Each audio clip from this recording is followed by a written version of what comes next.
Hare Krishna to all the devotees at Richmond. I'm very happy to have all of your association this evening for me, or rather late evening for me. We are going to talk about a very important topic today, that is the practical tips to a hassle-free journey in Grihastha life. So, in the Srimad Bhagavatam, we see lot of ideal grihasthas,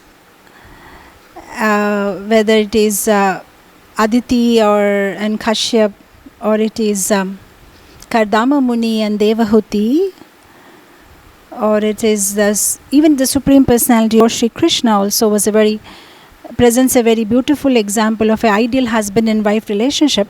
When we read about it in Srimad Bhagavatam, how Lord Shri Krishna, along with his 16,108 wives, was living so happily. We also see how Sitaram, Sri Ramji, provided us such a beautiful example of how to live as an ideal grihastha. We see Ambarish Maharaj, he was an ideal grihastha. We see the Pandavas, the Draupadi with the 5 husbands. They were living so ideally that at times even Lord Krishna's wife took advice from Draupadi how to live as, in a happy marriage life, a happy married life. So there are a number of such examples that we see in Srimad Bhagavatam. I thought initially that we'll take up something from the 7th canto, where there is a conversation between Narad Muni and Yudhishthir Maharaj. But on other occasions I've already spoken about it, and it is already available on the YouTube. And the other day I came across one very beautiful conversation in the Srimad Bhagavatam 8th canto, that was between Aditi and Kashyap Muni.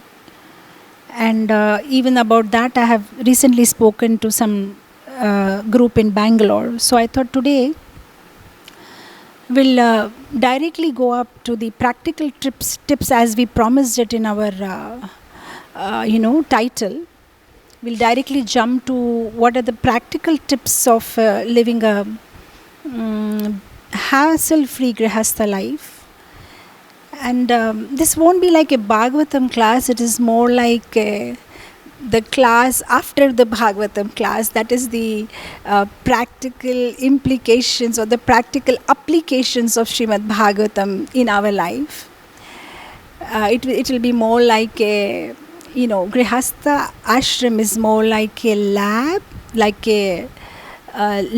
where you can have experiments of whatever we are learning theoretically, because in Srimad Bhagavatam and other scriptures we learn so much about Trinadapi Sunichena, Tarorapi Sahisuna, and so many such innumerable qualities that a devotee is supposed to have.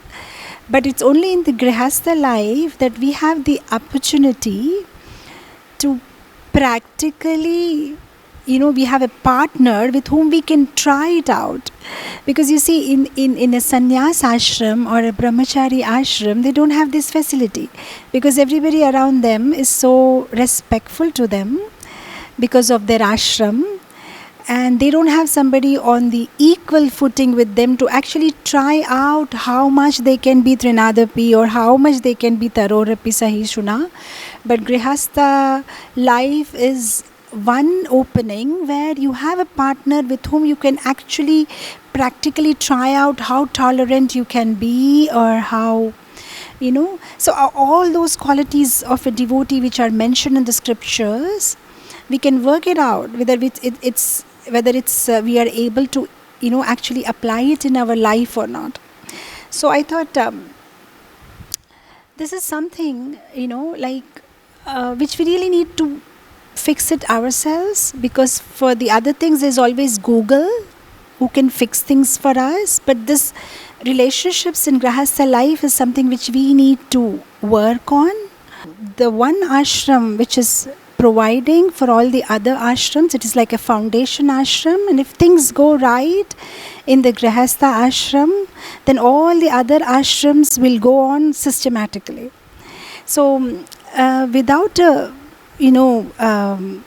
going to any other aspects, we will directly jump to the practical tips aspect of Grihastha Ashram, and I thought I'll come up with the acronym, which is GRIHASTHA, and with every letter we'll come out with different qualities or different tips that we can apply in our day-to-day life. So we'll first start with G, and here for G I've given meanings. Let's say goal. What's the goal of our life will determine how happy will be our Grihastha life. Like for example, the other day I was addressing the Bangalore devotees, and we were discussing this pastime of Aditi and Kashyap, and we were discussing how this Bali Maharaj, he does this all fire sacrifices, and he gains a lot of power because of the blessings of the Brahmanas, and then he goes and he tries to challenge Indra, but because he has so many blessings of the Brahmanas, Indra is so fearful of him, and he goes to Brihaspati for advice, and then Brihaspati says that this is not the time to attack Indra, attack Bali Maharaj, so you all hide somewhere. So all the demigods, they take a different form, and then they just hide here and there. And that is a time where Aditi is very sad because all her children, the demigods, are hiding here and there. They're all practically homeless. And she's in the ashram lamenting over it. And that is a time when Kashyap Muni walks in. And we had an in-depth discussion about a beautiful conversation that starts between Aditi and Kashyap Muni when Kashyap Muni returns from a long meditation or long trance that he was in. He comes back to the ashram, and then they have a beautiful conversation wherein he asks a number of questions to Aditi, and when we read the conversation we understand what is the actual dharma of Grihastha. And in the very first sloka it is mentioned that Kashyap Muni comes back to the ashram after a long time, and then I was just pondering over the point long time, wherein I was thought that how did he get so much time, because he was not a sannyasi, he was not a brahmachari, he was a grahastha, and how did he manage to get so much time for spiritual practices, wherein he had a household, and it was not one wife, he had 17 wives with so many children, but he still had time for Krishna consciousness. And I thought one thing in our life as grahasthas, we always have this one problem about time. We do not have time, right? We want to practice our spiritual life, but we don't have time. And how did he manage to get time? And I was just contemplating that he got time to manage his spiritual practices because he was very clear about what is his goal. Sometimes as grihasthas, we are not sure what is the goal of our life. We are so confused, we don't know what we want, and as a result we are not able to give out the time what we're supposed to give for what, because we haven't even decided what we want. So I was just thinking that our life is something like, sometimes you want to buy something in a departmental store, you just make a list. I want to buy bread, I want to buy cheese, or I want to buy butter. You go to a departmental store, it's very simple. You just take a piece of bread, a loaf of bread, you take some butter, you take some cheese, you go to the billing counter, you make a bill, and you come out. It's as simple as that. But if at all somebody has not made a list of what he wants, then it's a big confusion. Then he will go on roaming around the whole departmental store from this rack to that rack to this rack, because he doesn't even know what he wants. And at that confused state of mind, if a salesman or a saleswoman walks to him and asks him, "Can I help you?" then he will be confused. How can you help me? I don't even know what I want. And I thought sometimes our spiritual lives are in this kind of situation, wherein even if a guru walks in and asks us, "What do you want? What way can I help you?" we are not even sure what help they can render, because we are not sure of our goal ourselves. We are so confused. Sometimes we are very serious in Krishna consciousness, and sometimes we are not. Sometimes we are so inspired by certain lectures that we hear, we suddenly decide, "Oh my God, I just want to be a pure devotee, go back to Goloka, forget about everything. I want to be serious in my Krishna consciousness. I want to chant my rounds properly." And then there are other times when we attend some as grihasthas, you attend some marriage, some function, some graha pravesha, and then you are inspired in some other way. And the only topic that you will be discussing after coming home was how beautiful the chandelier was, or how luxurious their drawing room was, or how beautiful their car was. And then you are again inspired in some other direction, and then you are thinking, no, maybe I should be actually materially very much fine, and I will also manage my spiritual life. So sometimes you are inspired this way, sometimes you are inspired that way. We are not even sure what we want. If our goal is fixed, then there is no issue. But we are not even sure what we want. We say something publicly, but we want something else privately. And there is so much confusion between our public life and private life. See, most of us have 3 lives. There is a public life, which everybody knows. There is a private life, which our family knows. And then there is a secret life, which only we know and Krishna knows. And then there is no alignment between these 3. And then there is frustration. And then there are masks. And then we start mask, and then mask, and mask. Because we are saying something, but actually we want privately something else, right? We are confused. So that means we don't have a clear-cut goal, right? See, these ideal grihasthas that we see in Srimad Bhagavatam, they were amazing. Because they had everything planned. Right? Even when they entered the Grihastha ashram, they entered with the motive to be Vanaprastha someday, or to be a sannyasi someday. But in our life, it's a different thing happening. Those people who are even entering the Brahmachari ashram are entering the Brahmachari ashram with a motive to become a Grihastha in future. It's other way around actually. Those who are entering the Grihastha ashram should have a motive to become Vanaprastha sometime in future. And if they entered with that thing in mind, then they will plan it out. How many of us even sit and plan it out? Okay, up to 35 years, this is what I'm going to do. After 50, this is what I'm going to do. This much time is for my children. No, we don't. We don't even plan it out. And because we don't even plan it out, because we don't even have a proper goal, because we are confused, we don't have time, right? There is nothing wrong to not have a pure Krishna conscious desire, but what is wrong is to have a desire and not accept it, that I have this desire. That is where all the confusion starts. For let's say, for example, as a grihastha, somebody doesn't have a pure Krishna conscious desire. He has a desire that I want to have a happy married life. I want to have sin-free life. I don't want to commit any sinful activities. I want to have happy life, wife, children, everything should be fine. I don't want to disturb anybody. I want to worship Krishna, but at the same time I have but at least if you accept it, and then if you go in that direction, if your goal is very clear, this is what I desire, and if you start walking that path, ultimately you will come up to Krishna conscious path. But if there is mask, then there will be confusion. Our entering of Grihastha ashram is like Abhimanyu's Chakravyuh. When Abhimanyu entered the Chakravyuh, he knew how to get in, but he didn't know how to get out. This is something which is happening with us as Grihasthas. We are getting inside the Grihastha life, but we don't even know how to come out. We have no plans of when I'm going to come out, how I'm going to come out, right? Like I like this example which I had heard from His Holiness Radhanath Swami Maharaj.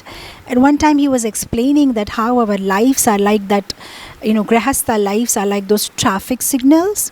And he was saying that when it is green, you just drive in speed. When it is orange, you know it's time to slow. And when it is red, you know it's time to go. And then he said that, certain years of your life are like the green signals. You can just take it a little easy. But then after some time in your life, you have to understand that this is the orange signal and very soon it can be red anytime. So you have to be so serious in your Krishna consciousness. So as Grihasthas, we need to plan out our life. Okay, this many years, this is what I'm going to do. And after this is what I'm going to do. And if we are clear about that, see, the problem is we want sometimes something, and then after some time we want something else. I many times give this example that when I was young, on Sundays, our uncle used to take us to some hotel, where they have this Jain food, because we are Gujaratis, and we belong to Pushti Marag. We don't take onion garlic. So it used to become such a headache 30 years back in Hyderabad, get a Jain restaurant. So our uncle, very sweetly, he used to take us to a restaurant on Sundays, where they serve this Jain food. And I remember as child, we used, sometime I order idli, my brother orders some masala dosa. But every time I see, after the order actually arrives, if I have ordered idli, I always thought, why didn't I order masala dosa? And if my brother had ordered masala dosa, he would have always think, why didn't I order idli? When we order something, we are like, we are sure we want this, but when the order actually arrives, we are like, oh my God, why didn't I order that? That would have been much better. Now, this is what is happening in our Grihastha lives. At one point, we are like, I want to become pakka Krishna devotee. And the other moment, I'm like, but actually that is also nice if I can do materially well, and then I can also manage my, we are always jumping from here and there. We're not sure what we want to do.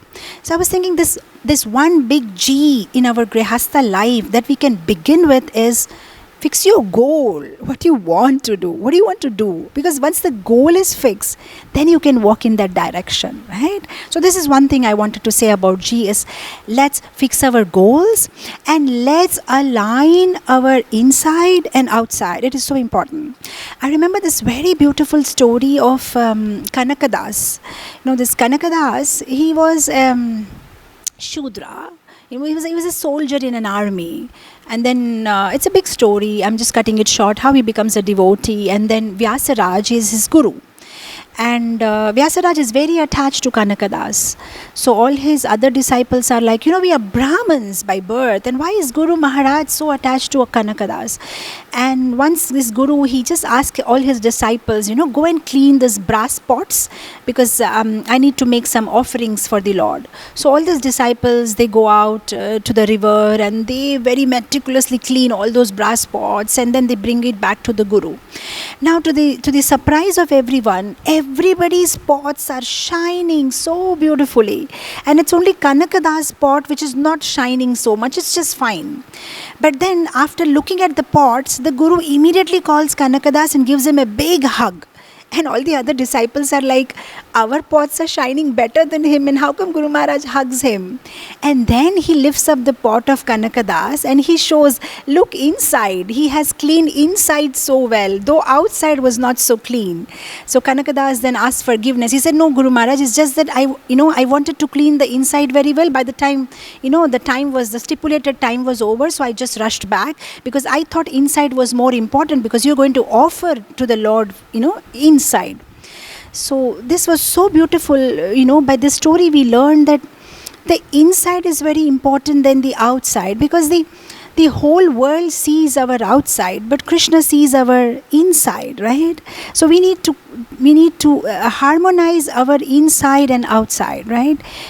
Sometimes we are very nice looking, like beautiful devotees with nice tilak, kanti, dhoti, kurta, and we look like amazing devotees. But what's happening inside, that only Krishna knows, right? Like the very famous saying, the doctor knows what's going on with your heart, but what is going in your heart, that only Krishna knows, right? So we need to have a pakka goal as Grihasthas. What do we want to do? We need to plan ahead, and then we start working in that direction. So I thought the first G is goal. You can also take G as gratitude. That is one thing we need to have in Grihastha lives. Because see, we are so fortunate that we have a partner in Krishna consciousness. See, the whole thing is we are all on a journey, whether it is sannyas ashram, brahmachari ashram, vanaprastha ashram or grihastha ashram. We are all on our journey back home, back to God. We're just trying to, in our spiritual practice, we're just trying to move ahead. Now, in Grihastha life, we have been given this privilege to have a partner, who's going to help us in Krishna consciousness. And if we are not grateful about it, it's a disaster, right? There is somebody out there who can help you in moving forward in Krishna consciousness, but we are not grateful about it.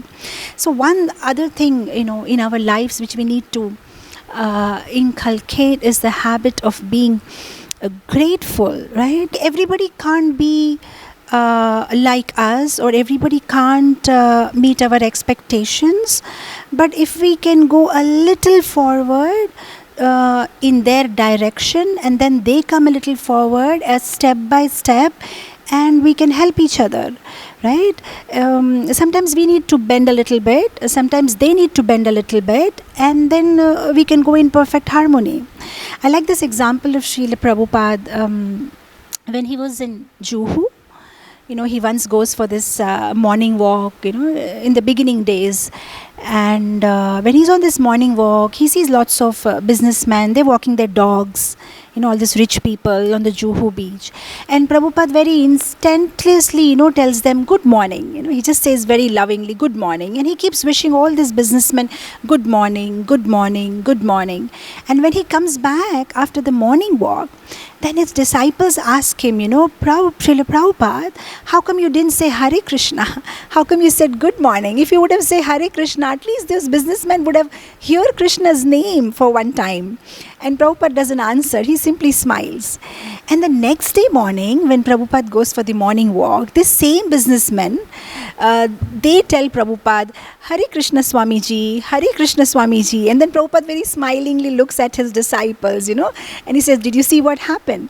So what Prabhupada was trying to show is that you move a little step forward, a little favorable to what others want, and then they will also move towards you. It's just that you need to take the first step. The same thing applies in our Grihastha life also. We be a little grateful, we be a little nice, we move a little forward, and then the other partner also will come a little forward, and this is how it works, right? This Grihastha life is like it's a big roller coaster ride. There's so many things that happens. Nobody can say that I have a 100% satisfying grihastha life, because in this world no relationships are made in such a way that they'll give you 100% satisfaction. What you can only expect is reasonably satisfying. That's all you can do. And in this world nobody is made perfect. So nobody can say my wife is 100% perfect, or nobody can say my husband is 100% perfect. Only Krishna is 100% perfect. And if that perfect person is between the two imperfect persons, and if those two people are looking towards Krishna, then everything will become reasonably perfect in our life. Like I always keep saying in my lectures, that between the couple there has to be the divine couple, that is Radha and Krishna. If there is this divine couple between the couple, then everything will be fine. Because if we try to satisfy each other, it's never going to work out, because we are all imperfect, right? But if we are trying to satisfy Krishna, then we are all satisfied ultimately, right? So between the couple there has to be this divine couple. There's so many things that happens in our grihastha life, stage by stage. I don't know what kind of crowd that we have today, but I'm sure we have mixture of newly married couples in the audience today. We may have a mixture of the would-be grihasthas. We may have somebody, vanaprasthas already passed off, so much of their life, different. And you all know, at every stage you have different kind of emotions. You will pass through different kind of phases, but ultimately what happens is it's only you for him and he for you. And if we can understand that point early, the better it's for us. You see everybody passes through these stages of, first there is this honeymoon period where you just get married and you so much like each other, and then when you actually start living with each other very closely, then there are so many things you wouldn't admire of each other, right? Because it's not very easy to share spaces with people. You have to share practically everything, right? Your living spaces, the bathrooms, your food habits, your vacations, your vocations, your hobbies, just about everything you have to share with the completely new person. It's a little difficult. So initially it's like, you have your honeymoon period, and then you start with, where you closely start looking at each other. Then, definitely there will be some kind of a faults that you see of each other. Then there will come the stage of a little insecurity. Now, whatever I'm speaking here, I'm speaking very much it's like a general statement. Please don't take it. It may not happen in every individual life, but I'm just trying to make a general statement, which is very much based on the emails that I get with the people whom I counsel in their marriage life. Is completely so. Nobody should take it that what I'm talking about, because I'm taking the liberty here to be very open, very straightforward and free, because the topic is Grahastha life, and I'm sure all those out there are either Grahasthas or going to be Grahasthas, so I can speak very freely on this topic today. So and then comes a stage in your life where there will be a little insecurity, because you see, sometimes, like in the present situation, the husband and wife both are working outside, so there may be some kind of insecurities, because both husband and wife will be dealing with the people of the opposite gender, and there may be so much communication. So there is always a possibility of husband feeling insecure or the wife feeling insecure. That's going to happen. So that is again one stage you will pass through, where there will be so many insecurities, where the husband will feel insecure, why my wife is talking to this person, or where wife feels insecure about husband interacting with somebody. Of course, there are solutions for that, because in our society we have very beautiful rules wherein we make sure that if a Mataji is communicating with Prabhuji's, the husband is around, or if the husband is communicating with other Matajis or preaching, then the wife is around. In our society, we have very beautiful set of rules and regulations that we have made. But generally, what happens, I'm talking about, is then that kind of insecurities pour in, where they're insecure about each other, and then slowly, as the relationship grows, they get more trust on each other, more faith, and then again the new set of problems arise, because the kids arrive. And when the kids arrive, then there is sharing of responsibilities. Oh, you help me, I help you. And then there's another set of problem will come, which is the teenage issues. Oh, the son is not listening, daughter is not listening. And then the other stage will arrive, where there is the daughter-in-law is not listening, and this is the problem, and all that. And then when you pass with everything is a passing phase. Definitely, everything is going to pass. And then after you pass that phase, the other phase will arise, where you have health issues, because now you become old, so you can't walk like before, or you can't be active like before. You have to go for your bi-monthly checkups and all. So and then the insecurity starts, where one partner may anytime leave the other partner, right? So as in Grahastha lives, you pass through so many stages, right? But at the end, it's only you for him and he for you. That's about it, nobody else. So if we understand that, and if we are grateful, see, by the time we understand each other, and by the time we are grateful for each other's company, it already becomes so late. It becomes so late. I remember this one couple that I was counseling from Hyderabad. They were a young couple, and I used to regularly receive their emails, fighting, and they used to have very petty fightings, something like the wife would say, he always has his wet towel on the bed. And the husband was like, she always puts the bindi in the mirror. I don't know out there in the Western world, but I'm talking in the Indian context. The Indian women have this habit of, when they remove the bindi, they just stick it on the mirror. And they'll probably take out the bindi again back from the mirror and put it. And as a result, what happens, the mirror is completely full of those sticker gum, So this husband was always complaining, Mataji can't even look at the mirror properly, she has all her bindis over the mirror. And he had a complaint, she had a complaint, very, very tiny little complaints. And I'll tell you what happened. This lady, she got cancer, a very young lady, very young, just 35, 36, something like that. And it was a 4th stage cancer, and discovered very late, and then she expired. And then after that, a couple of months after that, he came to visit us at Visakhapatnam. Myself and my husband, we were sitting, and he just came, and he was just, and I was just telling him, I said, Prabhu, how are you, and how are you managing? Now Mataji is not there. And he said something so beautiful. I was having tears in my eyes when he said that. I said, how do you spend your time? And, what do you do? And then, what he said? He said, Mataji, you know what I do now? He said, Mataji, I make it a point to buy bindi packets, and I take those bindis and I stick it myself on the mirror, because I miss her too much, because now she's no more there to have those bindis on the mirror. So I buy those packets myself and I put those bindis remembering her. And then he also broke down. He said, when she was around, I was always complaining about her bindis, but now I badly miss those bindis on the mirror. And I was just, reflecting in my mind that when the person is around, you don't value the person, but when the person is no more, you will understand, you will miss the person, right? So when we have this opportunity of having the company of each other, we should be really grateful, and not only grateful in the heart, we should also express our gratefulness in words. That's very important, because not everything can be understood. Some things need to be put in words, right?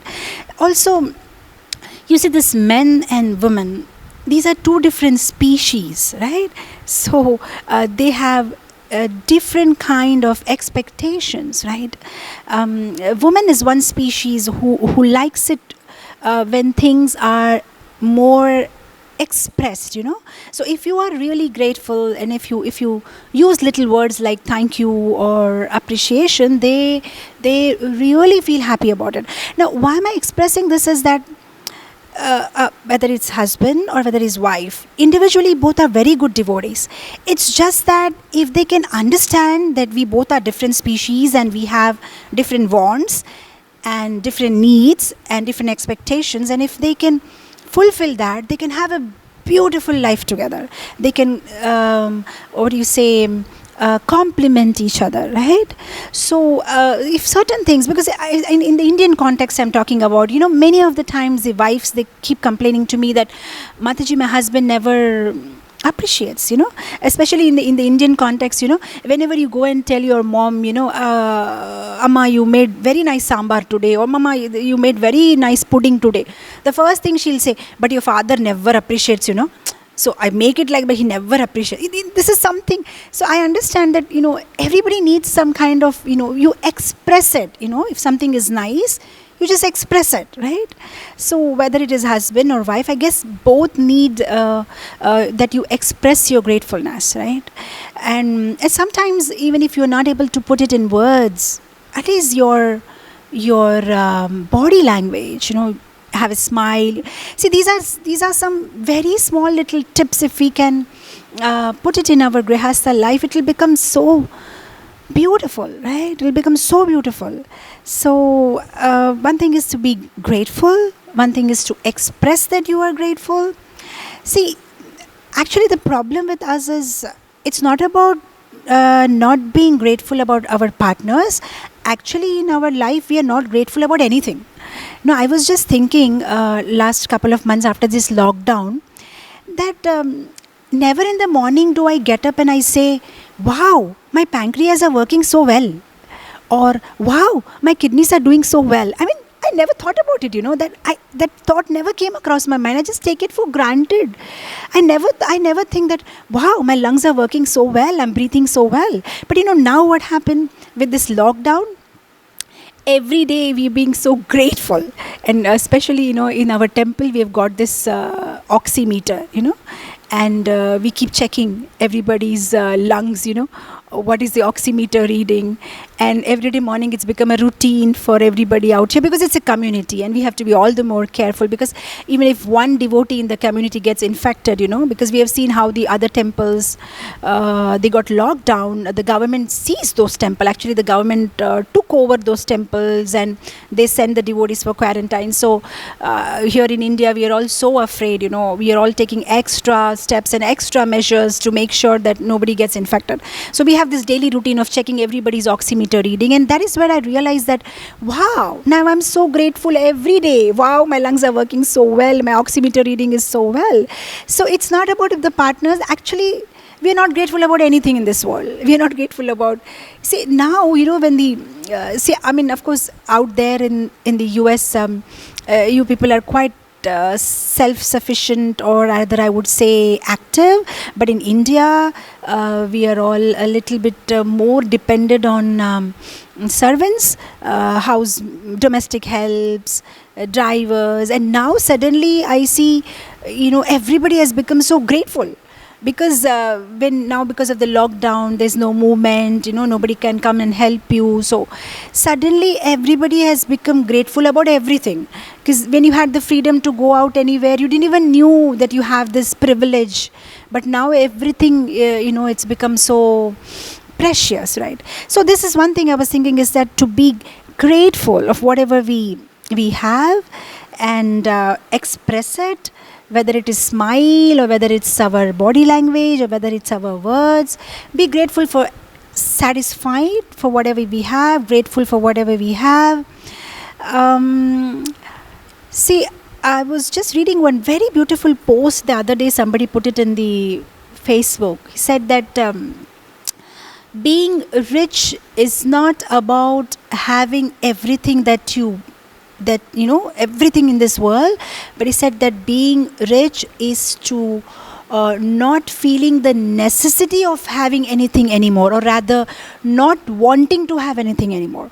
So what I was trying to say is that being grateful is also, it means to be satisfied in whatever we have. Sometimes we are not satisfied in whatever we have, and we always comparing, the grass on the other side always looks more greener, or rather I'll put it in ISKCON context, the gulab jamun on the Sunday feast plate of the other devotee always looks bigger in size. Oh, he got a bigger one and I didn't.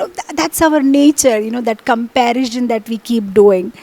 So if we can be satisfied with, I always give this example, I don't know, some of you must have already heard it, of how this one man goes to a sadhu saying that my house is very small, and my mother-in-law is there, and my 4 kids and my wife, and there is no place, so what should I do, Swamiji, you help me. And then the Swamiji says, all right, I have a cow with some magic powers, you just take this cow and all your problem will be sorted out. So he just goes and takes this cow and puts it inside his house.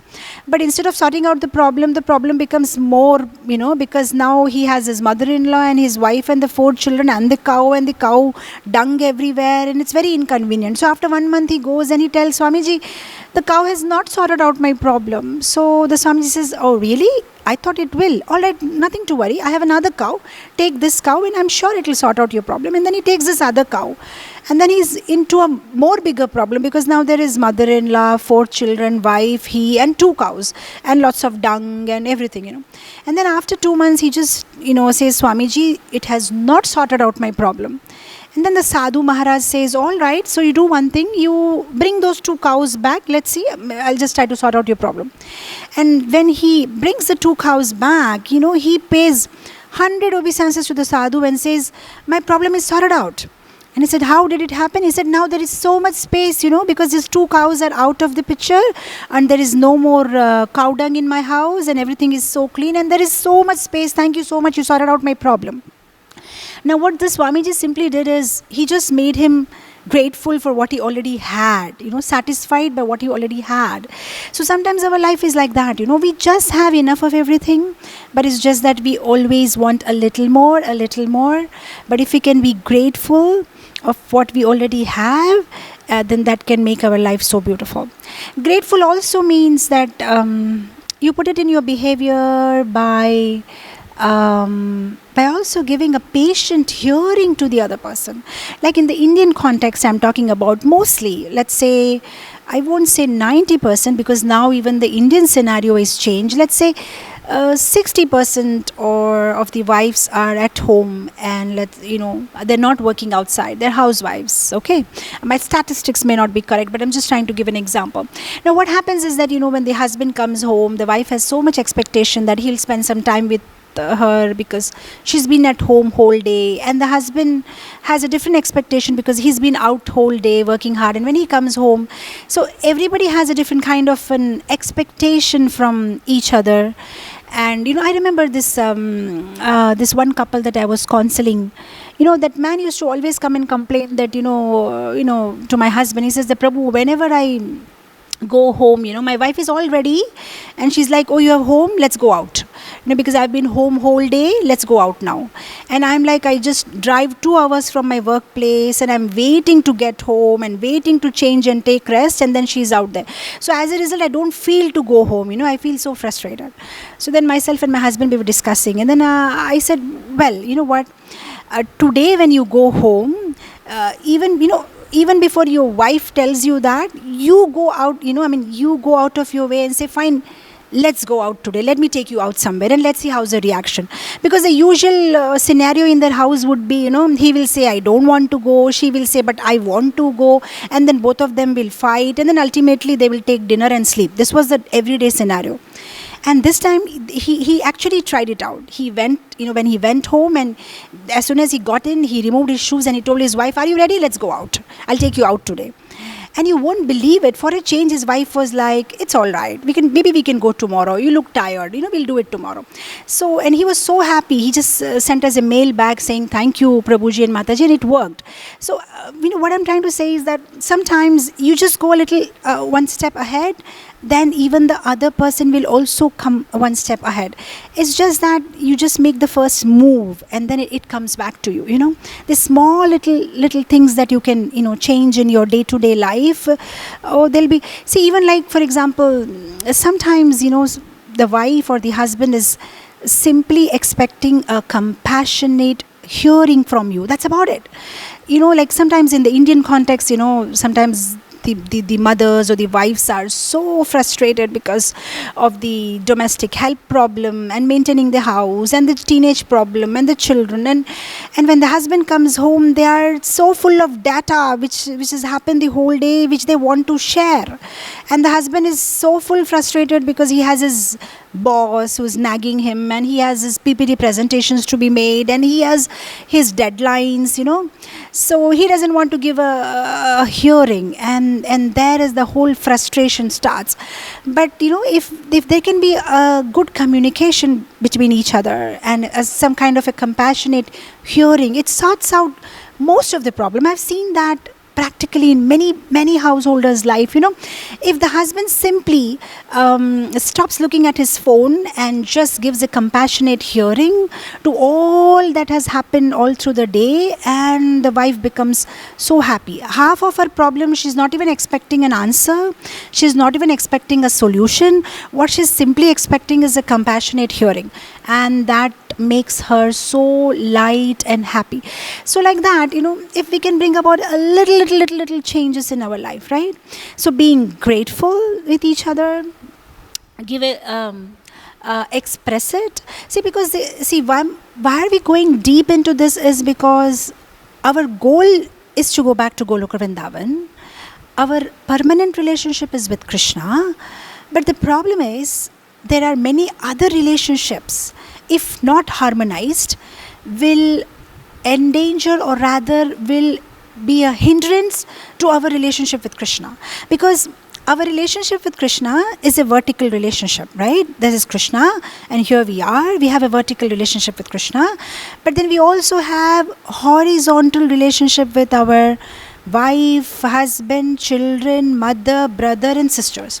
And now if these relationships are not harmonized, then they will give a hindrance to our vertical relationship with Krishna. That means as householders, we need to learn this art of harmonizing our horizontal relationships to have a beautiful and strong vertical relationship with Krishna. Because if you don't have harmony at home, if you don't have a conducive atmosphere at home, if you're not happy, then you can't practice Krishna consciousness seriously, because there will be so many obstacles, right? But if you have a beautiful horizontal relationship, then you can have a strong vertical relationship. So coming to our G, so that is being grateful, having a proper goal. Now we go to the R of Grihastha life.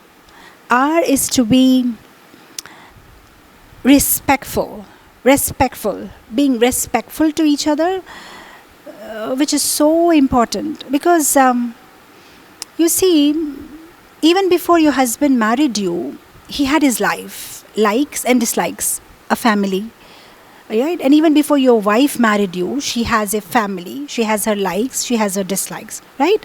We need to consider that point and give reasonable space to each other, right? That is very important. We need to respect each other's likes, dislikes. It's very important. See, like, I'll just tell you a very simple thing. We have a cell phone, right?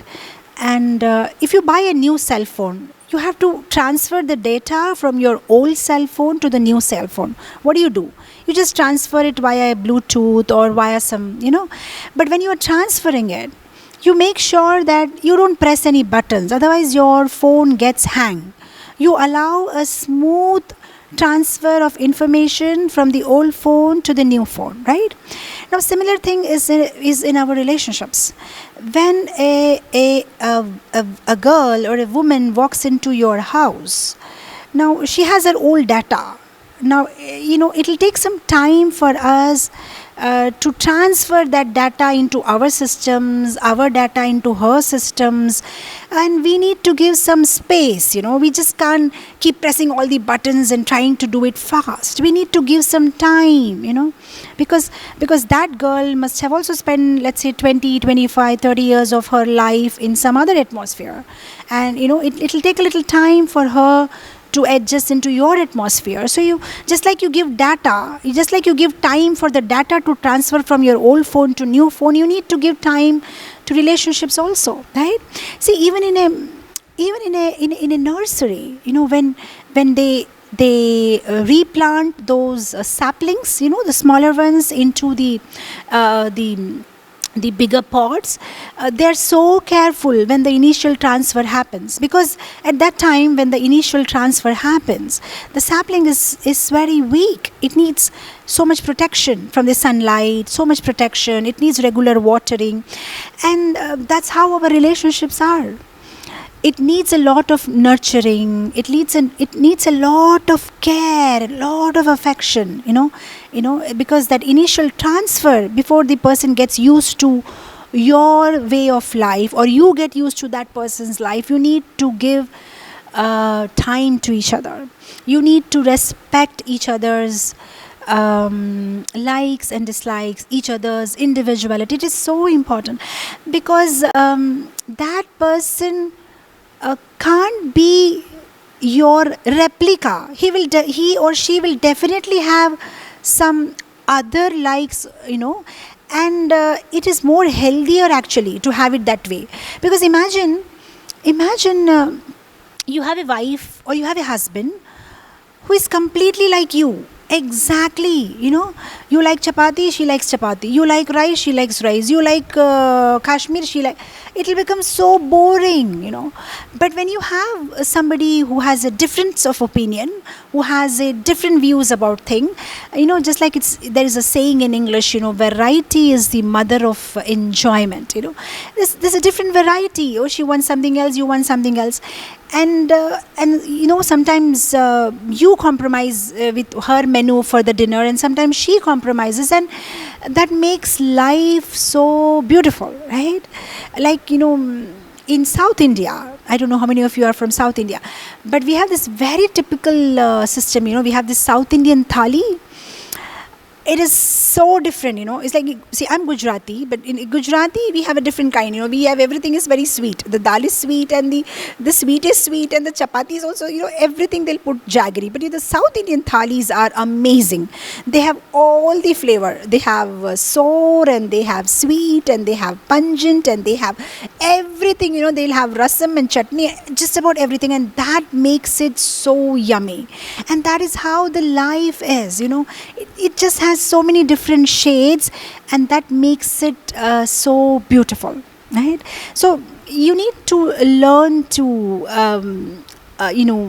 agree to disagree with each other. It is so important.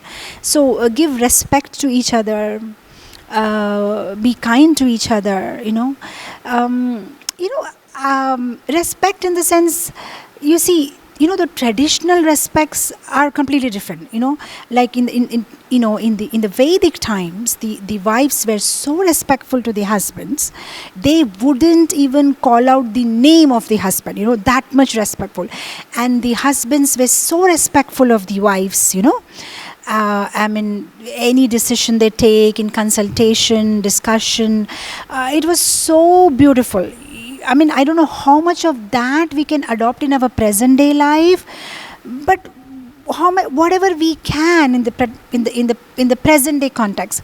Why am I mentioning this is because I remember many times, in my lectures, when I point out, wife shouldn't call husband with name, or, some people are, they feel it is fanaticism. They feel like, oh, it's too much, why do you stick, it's all very old age things. So that's why I don't want to bring them in this context. So I'm just making a general statement is that if you are respectful to each other, let's say, even health wise, it's very good. Let me put it that way.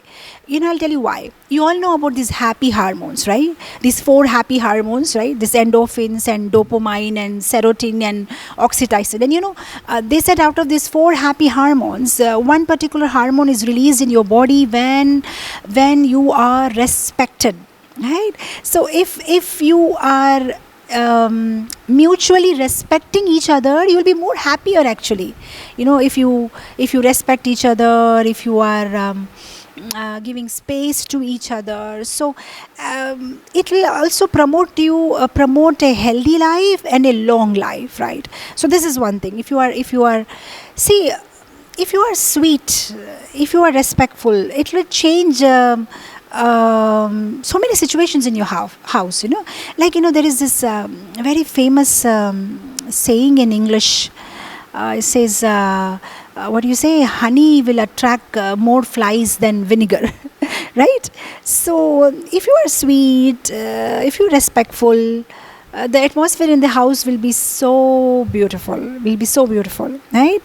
I remember this one story of Oscar Wilde. At the age of 22, he became a very famous celebrity.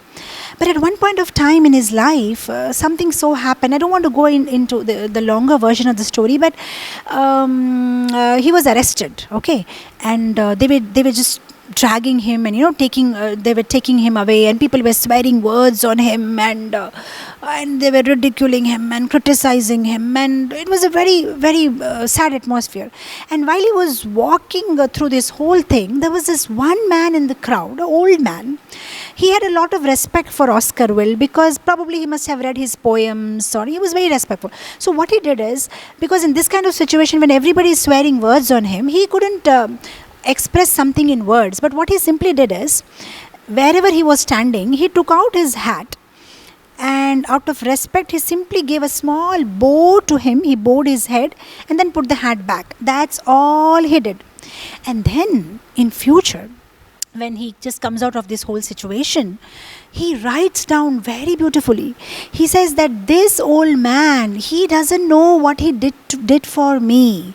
When I was in that bad situation, when the whole world was against me, when I was suffering mentally, this small sweet act of this old man gave me so much hope in life. He and that motivated me to write again, and then now I am back to where I am. So sometimes we don't understand, but our small little gestures, our small little words, our small little behavior can make a big difference in somebody's life, right? See, because sometimes it's so important for us. What are our loved ones thinking about us? Sometimes, we are not so much worried about what the other people think, but if your own loved ones are not with you at the times when you require them, or are not respectful to you, it hurts harder, right? So this is one thing a husband and wife can do for each other, is to respect each other. Why am I putting these words is because, you see, the relationship is such, you're so close to each other, right? There will be nothing that you don't know about him and he doesn't know about you.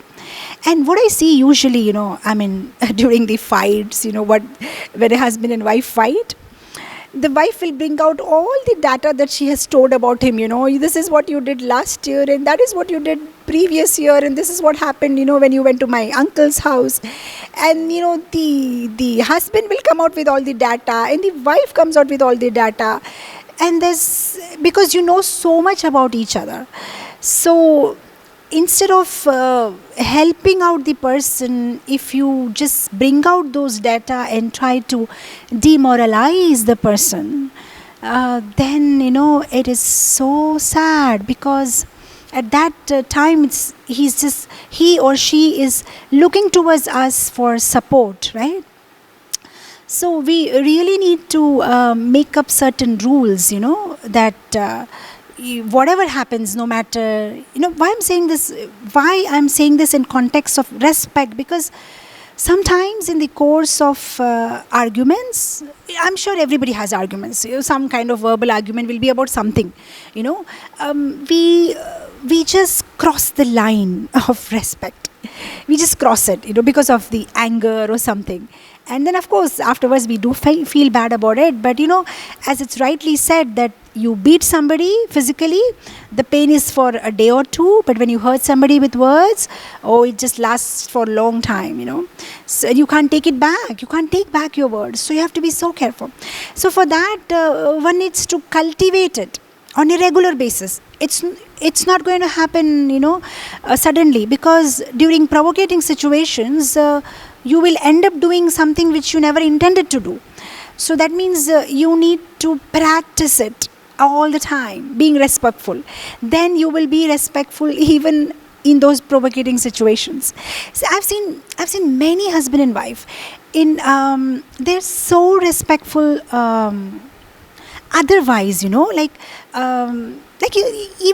let me give you a small example. Even if you go to a departmental store and you're buying something, and by mistake you just push somebody, you are so instantaneously, you will say, I'm sorry, I'm sorry, I didn't intend to. You are, or somebody just helps you, you're in the billing counter and somebody just says, oh, you go first, just gives you way, you will instantly say thank you. When we are dealing with the outsiders, we are so sweet, the sorry, thank you and all comes out so spontaneously. But when it is with our own husband or wife or our family, it's not like that. We just take them for granted.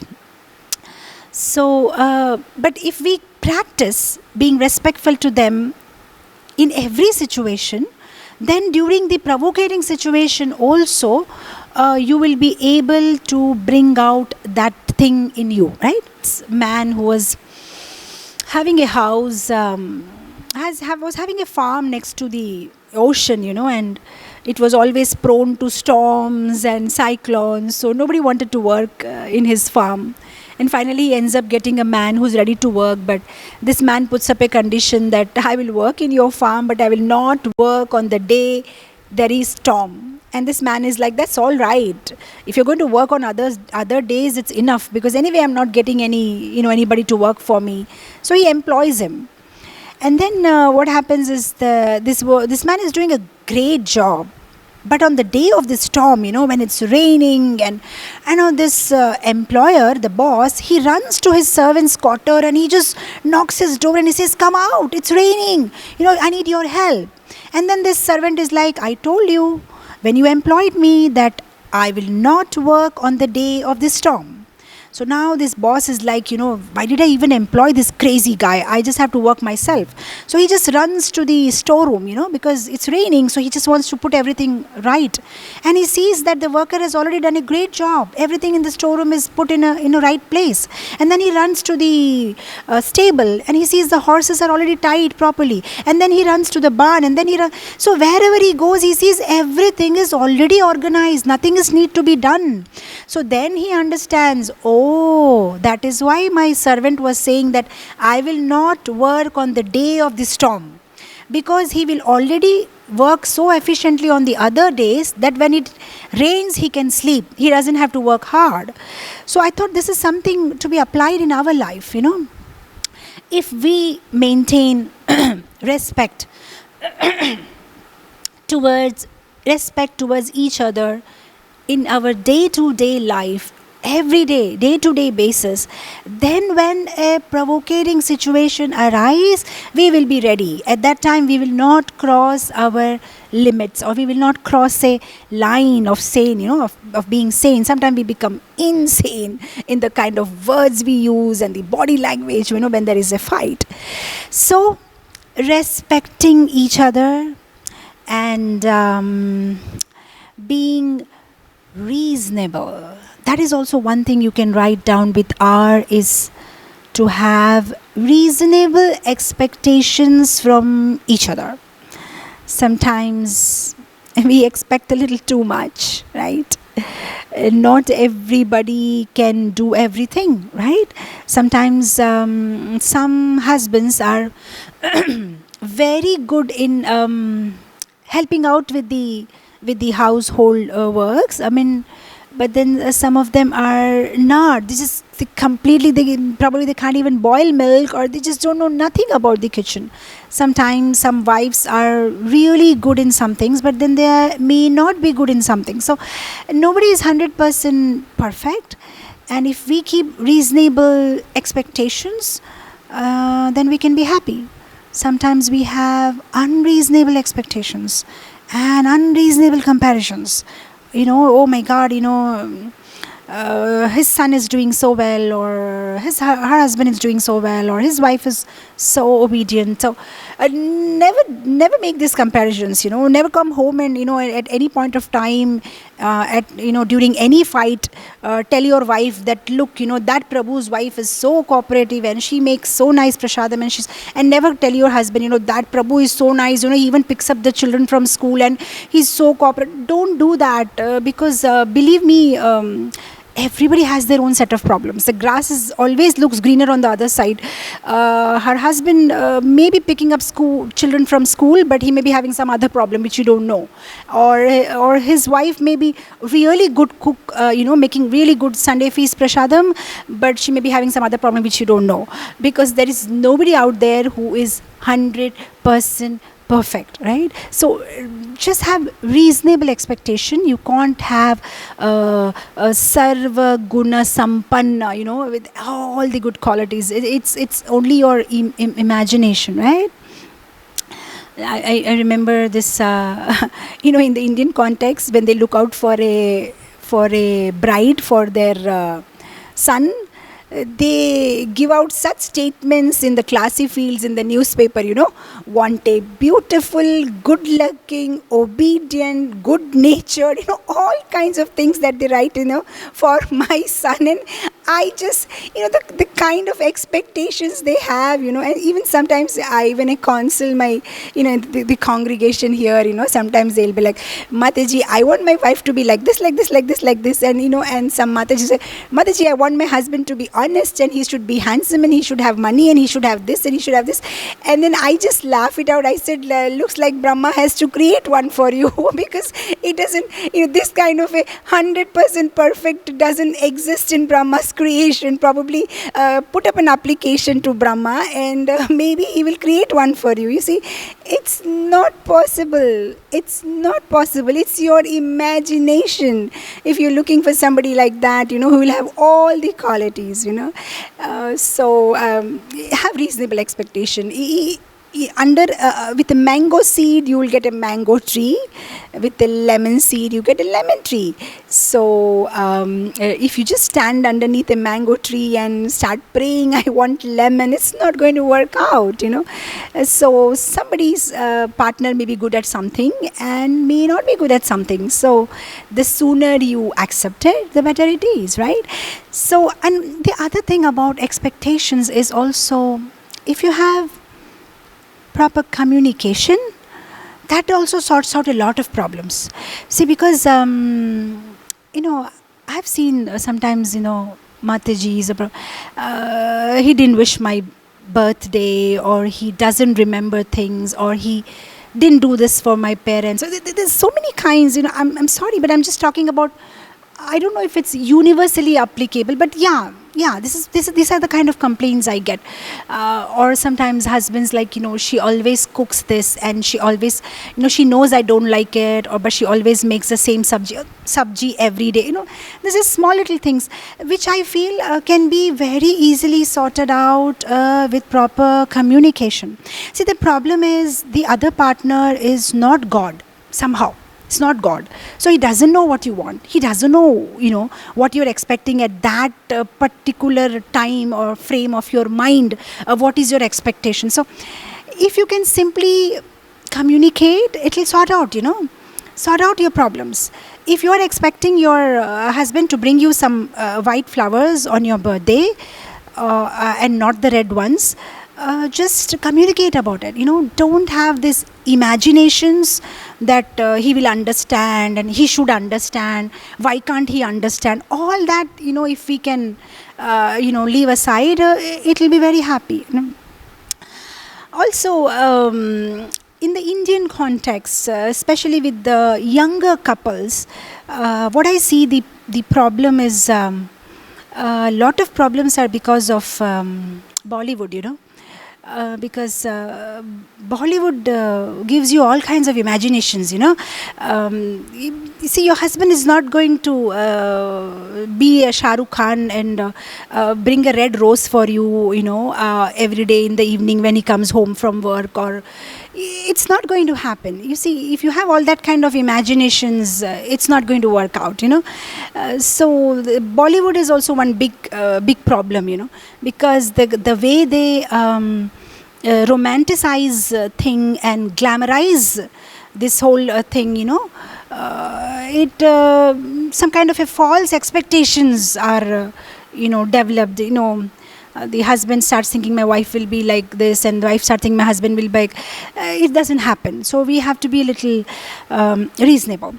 So being reasonable, being respectful, again, respectful is not only mutually respectful, but also respectful to everybody connected to your wife, and in the husband's wife's contact, everybody who is connected to your husband. That is also very important, because in the Indian context, I see mostly the problem are the loose connection, no connection, rather wrong connection with the in-laws. Oh, it's such a big topic by itself, which I would not like to start at this time of the, because that is a topic in itself. Instead of having a seminar on ideal grihastha life, we can have a seminar on ideal relationship between a mother-in-law and daughter-in-law. We can go hours over that, because that's one big topic in itself. And the wife is not respectful to my mother. Sorry to be a little biased here, but mostly it is on the side of the wife. In nowadays, I'm seeing what I see the present trend. Usually, the husbands are quite cooperative and very respectful to the parents of the wife. But now, I'm sorry, Matajis out there, don't get upset with me that Mataji is being biased. But I tell you, there is a practical reason behind it, because probably the Matajis, they go and stay with the husband, right? So they are the one who has to communicate more with the husband's parents, and the husband has very few occasions where he has to communicate with the wife's parents, or maybe on some festival occasions, or so mostly because they don't have day-to-day interaction, their relationship is more beautiful. But in the case of wife, because she has to communicate on a day-to-day basis with the parents of husband, there are out to be so many misunderstandings, understanding. It's a big thing, big science. But without going too much deep into it, let's say with our R, respectful should also be respectful to the parents, because you see, what do elders need? I mean, let me just put it that as simple as that. What does an elderly person require is simply respect. If you just get into the root of it, if as a daughter-in-law you can be a little respectful to them, ask them, take their advice, they will feel so happy, so happy, because at their age, there's not much that they can do, only thing is they want is to be recognized. They want, see, at that age, at some point of time they start feeling unwanted, or probably that, do I even count, or does anybody even need me? So at that point of time, if the daughter-in-law of the house can make them feel comfortable, make them wanted with her words, with her behavior, with her body language, oh, it will bring about so much happiness in the whole household, because their expectation is very little actually. If little things, if you ask them, oh, they'll feel so happy. See, I'll tell you one very simple tip, which you can use in your day-to-day life. Let's say, for example, you're living with your mother-in-law, let's say, and let's say you have to cook something for the dinner. You just go and ask your mother-in-law very lovingly, Mom, what should I cook today? Just ask her. Now, I'll tell you, in most of the households, it is already pre-decided what you have to cook, because hardly there will be some bhindi or some cabbage in the fridge, and that is what you are going to cook. There is no big choice. But if you ask her and cook, she feels that, wow, I'm still the boss of the house and I decide what happens in the house, and that gives her so much happiness. And I tell you, what's the benefit of doing that? If you ask her and do it, and then in the dining table, if your husband at all criticizes you, the bhindi has not come out well, or the cabbage is undercooked and it's not properly done, your mother-in-law will be the first person who will come out in your support and saying that, no, it's cooked very well. Just don't talk too much, eat, everything is okay. Why? Because she's the one who decided what is going to be cooked today. So she will immediately support. But if at all you do it without her permission or without asking her, then she may actually fuel it also. Yesterday also the bhindi was uncooked only, it is correct, she will do that. I mean, say, I'm sorry, I'm not being critical, but I think it's psychology, is it not? It's human nature. Don't we do that? Like, in our day-to-day lives also. Let's say you said you told your husband, don't go for the Sunday program, just stay home today. And then he ends up not listening and going. And then if it rains on the way, and then if he comes back, what you will say? I told you, why did you go? See, that's a human psychology. You just want to prove that you are right. I'm not saying anything wrong. It's just psychology, So that is what happens with mother-in-law. If you do with her permission, then she'll be all out there to support you. So I feel, what's wrong, if you just give them a little respect, ask them what should I do.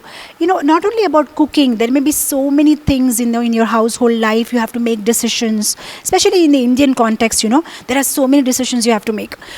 Something like how much, I'll tell you, the typical Indian context which you have to discuss with your mother-in-law is how much worth of gift will we give to this relative on their marriage. All these things have to be discussed, and then they are the elders who decide, how much gift to be given, how much worth gift to be given, because in our kakas, chacha's marriage, that is what they had given. They have all this background information and data, so they guide. So if at all you are, a little bit respectful to them, they feel so happy. So you can start doing that. Give them a little importance, make them feel a little wanted, and atmosphere will be so beautiful at home. Because definitely, these elders are it's so precious actually to have their association. Of course, if I end my class today at this point, then the questions will be, but Mataji, my mother-in-law is pampering my son so much, and I'm not able to make him obedient because of her pampering. My mother-in-law watches TV a lot, then we can't do Gaurarti at home. My mother-in-law expects me to watch TV serial with her. So I mean, these are this 100 set of questions that I keep regularly getting. This is the problem with my mother-in-law, that is the problem with my mother-in-law, and that's all right, I understand. But if you really love your husband, or if you really love your wife, what do you have that saying in English? If you love me, then you love everything that is connected to me. If you genuinely love your partner, definitely you need to love everybody that is connected to him, is it not? Because imagine, she's the one who's raised the person whom you love so much today. She's the one who must have spent so many sleepless nights taking care of him, his health, his fevers, his education, must have fed him. So there's so much you owe her, right? So if you're all the time meditating this and being grateful to her for all that she has done, and then the spontaneously that love will come out. Now this is from one side I'm talking, but I also want to talk it from the other side, other aspect of it, of those of you all who may be mother-in-laws already, who are now here on the Zoom meeting today. It's a time that you should start taking a back seat, and allow the children to make their own decisions. Some small decisions like what's going to happen today for cooking, or what time they're going to sleep, or what is going to happen. If certain small freedom and independence and space, if you give them, they'll feel so grateful to you. And then you will be very much part of their program, and they will not feel it like a burden, right? So it's two-way round. Even the elderly have to understand that it's time for them to enter into Vanaprastha ashram, and not interfere in every small little things in the house, because it's a time that they need to stop making decisions and focus their mind on Krishna. Because if they don't start practicing it now, then what will happen at the fag end of life? Yam yam vapi smaran bhavam tejatante kalevaram tam tam iveti kaunteya sadatata bhava bhavita. Then at the end of the life, they'll be thinking about bhindi and cabbage and kofta, and this is what's going to happen. So I think it's time when you should decide that that's all right. I'm there. If you need my guidance at any point of time, I'm there. If you are finding it difficult or you need my help, but otherwise, make your own decisions. If you can start adopting, you start getting into that mode, it will be so beautiful. See, why in the Vedic culture, there was no big problem about this. I never heard in Mahabharata that Draupadi had a problem with Kunti, or Satyabhama had a problem with Devaki, they never had such mother-in-law, daughter-in-law problems, Why? Because everybody retired at the right age, You see, especially you see in the Indian business families, you can so very typically clearly see that, there will be 3 generations living together. There will be children going to school, then there will be young married the husbands working at the shop, and then there will be the elderly who will be sitting at home reading Ramayan, reading scriptures. That's it. They're just there for guiding. They'll get up in the morning. Let me tell you, in Bombay, I was brought up in a joint family. Of course, after that we very soon got transferred to Hyderabad, but whatever little memory that I have as a child of the joint family, I remember the typical conventional Gujarati family, I used to see my Dadaji, my grandfather. He had a very beautiful routine, he used to get up in the morning, and then he used to take bath and go for a walk to the temple, which was close to our house. And I remember as a young girl, he used to take me, by my hand, and we both walk together, go to the temple. Then he comes back, and then he reads his Ramayan, and then he takes prasad. Then after taking prasad, he would read newspaper. Then after reading newspaper, he will have his age people come to him, from the neighborhood, and they would just talk to him. And then, he would just try to give some advice, his friends, this happened, that happened, they talk over it. And then he used to take his lunch. After lunch, he used to take rest.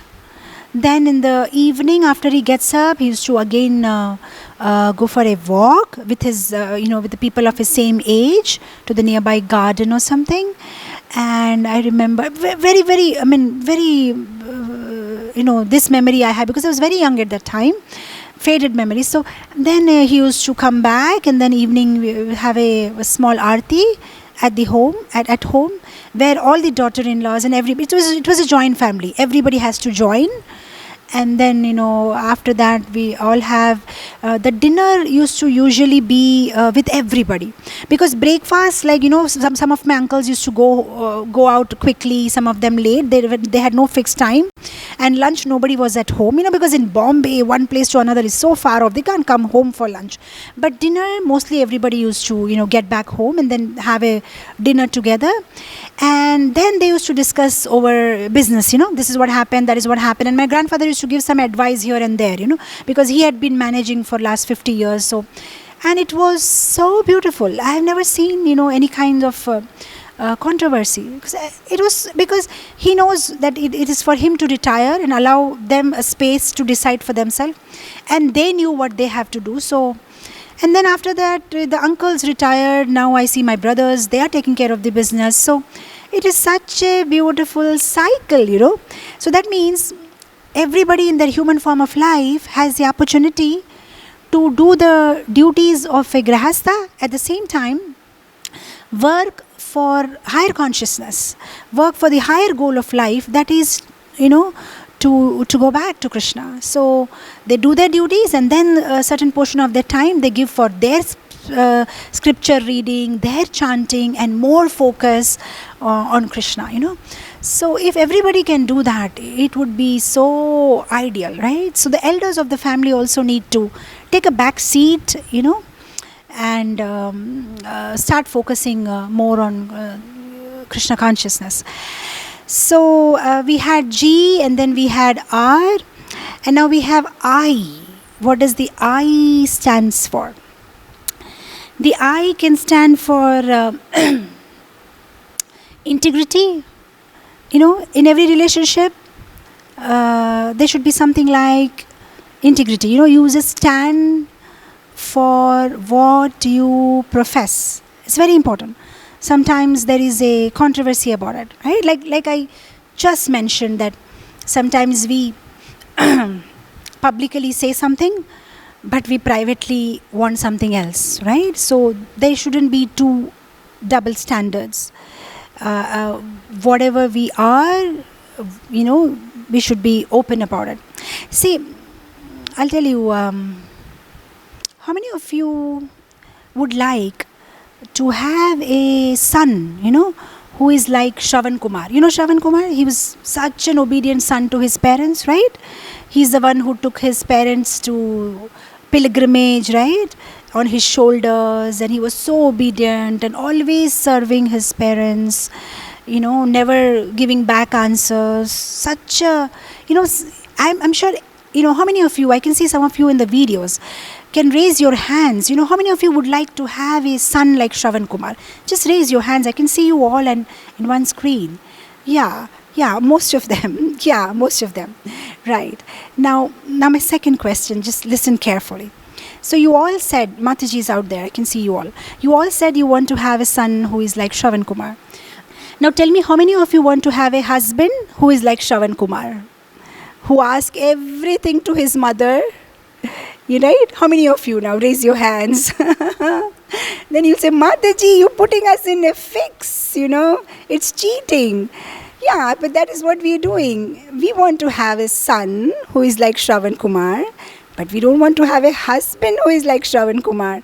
We want our son who should be like Shravan Kumar, listen to whatever we say. But if our husband is like Shravan Kumar, we don't like it, Oh, why do you have to ask everything to your mother? What about me? Ask me, is it not? That is our problem. That is our problem. We publicly say something, but privately we want something else, right? So no, our behavior should align with what we are professing. It's very important, See, sometimes that is why sometimes there is no harmony in families, because sometimes you profess yourself to be a very good devotee, Oh, this and that. But when it comes to your private life, you're actually not following anything properly. Then what happens? Your wife loses respect on you. Or rather, or you can also say other way around, your husband loses respect on you. Oh my gosh, she's such a great devotee when she goes for the Sunday program, amazing, everybody's praising her. But when it comes home, I know because I have to bear. She's not what like she looks like when she's outside. Or sometimes even the children, they're like, mom and dad, they're so great devotees when they are, in the temple or, at different meetings, but at home they're not following what they're saying. And then the whole, this whole controversy of two different kinds of behavior will confuse everything in the house. See, I'll give you a very, very simple example. Sometimes, when their children are watching TV, or a movie or something on the YouTube, you'll give them a big lecture. Don't watch TV for so many hours. It will spoil your eyes. You have to this, that. Why not you study? Do this. You will give such a big lecture. And the very next moment, if your friend walks in, some other Mataji, that doorbell rings and your friend walks in. Now what you want is, you don't want your child should disturb you. So now you will give another instruction. Why not you go and watch TV for some time? I'll talk with auntie, go and watch TV. Now the child is confused. Mother just now said that, should not watch TV. But now she says, why not you go and watch TV? So these kind of contradictory instructions we give, right? Sometimes we just go all out and, tell our children, don't fight over this toy. Come on, he's your elder brother. Give it to him. Be nice to him. Share your toys. And the very next moment, the child is hearing that the father is fighting with his brother over property. Oh, that is my land and how can you take, and both the brothers are fighting over the property divided by the and here they are asking the children, don't fight over the truck, don't fight over that building game, why not you both share it? The child is confused, I'm supposed to share it, but dad is fighting with uncle over the property. So this is one problem in Grihastha life. Oh my God, we are like completely two different personalities, We say something, but we do something, right? We want something, but we preach something, right? That is a problem. That is why you see Anderson, he says very beautifully. He says, what you are shouts so loudly in my ears that what you say, I can't hear. You understand? What you are shouts so loudly in my ears that what you say, I can't hear. That means whatever you are, your personality, I'm seeing you day in and day out, is influencing me so much that whatever you actually speaking out with your mouth, that is not affecting me. I can't hear you because what you are speaking is completely different of what I see you, as a person. Oh, you're a completely different person, right? So this is the problem.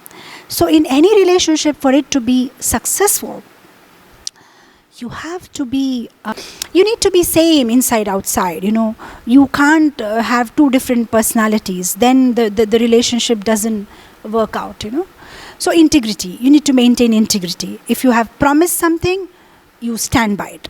If you have said you're going to do this, do that, So this is one thing we can do in any relationship as I for integrity.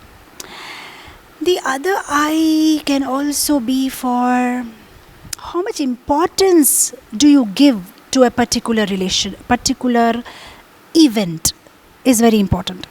How much importance? Sometimes some events happen in your life and you give it more importance than it is required. And that also spoils the health of your relationship, Some things you need to ignore. Some things you need to let go, You can't be very particular about it, You shouldn't just hold to it, right? Let me say, when you go to a shop, when you buy things, what do? The first thing you do is you look at the price tag. How much does it cost? And you know what is written there? MRP. And you know what MRP stands for? Maximum retail price. That means you don't need to pay more than this, right? So if you are intelligent, you will never pay than more than MRP. You will tell the shopkeeper, look, MRP is 30 rupees and I'm only going to pay 30. Now, similarly in our life also, every event has a MRP. That means that much time or importance you have to give to that event. If you are intelligent, you will give only that much time and you will not give more time than that, than required. Something like very, very small things in life, very small incidents in your life, and just you just hold on to it forever and ever, and you don't want to forget it. Oh, this is what happened that day and this is what you said. No, I'm sure you feel hurt when somebody has not behaved properly with you. I'm sure. So there is a way to go about it. You communicate your displeasure to the other person, let him know that you are hurt, and I'm sure that person will also respond back, and then you close the event then and there. That's about it. Just close it. But if you keep giving it more importance than required, then everything becomes very unhealthy. See, the signs of not holding situations, events, things, whether pleasant or unpleasant, in your mind for a longer period of time is a very deep science. And I would like to speak on it in details. If any of you would remind me in the next session, I would not like to fast forward and speak, because this is something you will find it very interesting. We'll speak about it in the next session, but somebody needs to remind me, because I may just forget about it. So this point where I said, that what happens when you keep a particular incident, event, situation, happy or unhappy, in your mind for a longer period of time, what happens to you? We will discuss over this in our next part. So for now, we will park it. Let's park it and come back to our topic. So how much importance to be given? So whatever, how much event requires, only that much importance should be given to the event, and then we should just erase it from our mind and move on, right? Because when we do that, then there will be some more space in our mind, which will help us for clear thinking and for better decision making. Because sometimes we do a lot of parigraha. You know what is parigraha? In Hindi they call parigraha. In English you call accumulation. You do lots of accumulation of things in your mind. It's not only that we do accumulation of things physically in the house, that we have a habit. As grahasthas, we have this habit. If at any point of time, even after you close my lecture today, you just look, at in your drawing room, in your living spaces, there may be so many things out there which you haven't even used for 1 or 2 years, but you have them, right? So that is something which you do, like physical parigraha, accumulating things which you don't require. But there is something called mental accumulation which you do. You accumulate thoughts, you accumulate events, incidents, and that blocks your clear thinking, which we need to deeply work on, So that takes us to our next I, which is introspection. We have to do introspection of where we are going wrong, For any healthy relationship, we have to introspect where are we going wrong. That's very important, It's not that we always try and find fault of others. Sometimes we need to pause and think, where are we going wrong? I was just thinking, this lockdown has done one thing good. We could at least stop from our busy life, running. It has given us time to pause and think, I've seen many of them are getting so beautiful realizations. Because, you see, I'll tell you, if you're going in flight, how many things can you see? Hardly anything, because it goes in such a speed, you can only see greenery. if you saw in if you drive in a car, you are moving in a car, how many things you can see? A few of them. But if you are going in a bullock cart, you can see everything very clearly, because the bullock cart goes so slowly, right? You can see everything on the road very clearly, the trees and the leaves and the road and the sand and everything, and the bird on the branch, everything you can see clearly, because the bullock cart goes slowly. Now what has happened? We are in such a in such a speed we are running around, in our lives, here and there, we are not even having a time to pause and think, where am I going? What I want to do? What is the goal of my life? What am I trying to achieve? So this lockdown is one opportunity given where now the things are slow. When you get up in the morning, there's no rushing. There's no office. The ladies also, there's no rushing, packing carriage and tiffin and lunch boxes and school dresses and uniforms. And no, everything is like standstill. You have all the time in the world. So I think this is one time where devotees should take advantage and just pause and reflect and introspect, and where am I going, and what direction I'm going, what I want to do. So this is one thing which we can do during this lockdown is introspect. What are the things you want to change about yourself?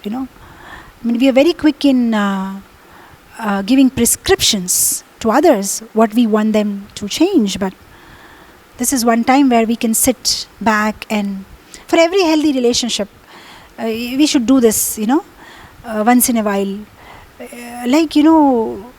Our car, we send it to the garage for oiling, and regular refreshing. We send our servicing, in Indian language we call servicing. Send the car for servicing. So they will check your oil and water pump, and they'll put water and they'll clean the car and give. Something like that, we should also have something called a servicing day. In my personal life, I've kept Ekadashi as my servicing day. Ekadashi, every 15 days, because try and avoid much activity on that day. More of chanting, reading, hearing, and lots of introspection. On what happened the last 15 days, what we have been doing, how can we improve ourselves, where are we going wrong, what can we do better. So like that, I'm sure everybody can have their own customized servicing day, like everything that we possess, we send for servicing. We send our car for servicing. We even take care of our bodies, nowadays people are so particular, they will go regularly every 6 months, 1 year for a whole body checkup, and they'll go for some Ayurvedic treatments and give a detoxification of the body, remove all that. We need to do some detoxification of our minds also.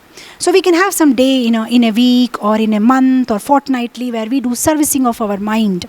Where are we going? What is happening? So introspection.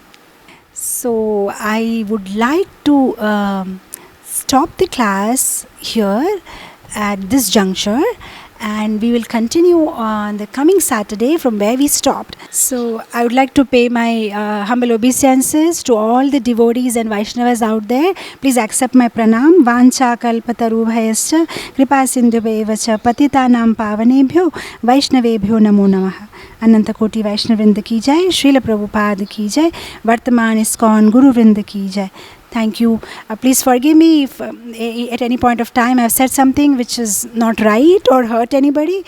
I was just trying to be honest, whatever was my realizations. Thank you so much.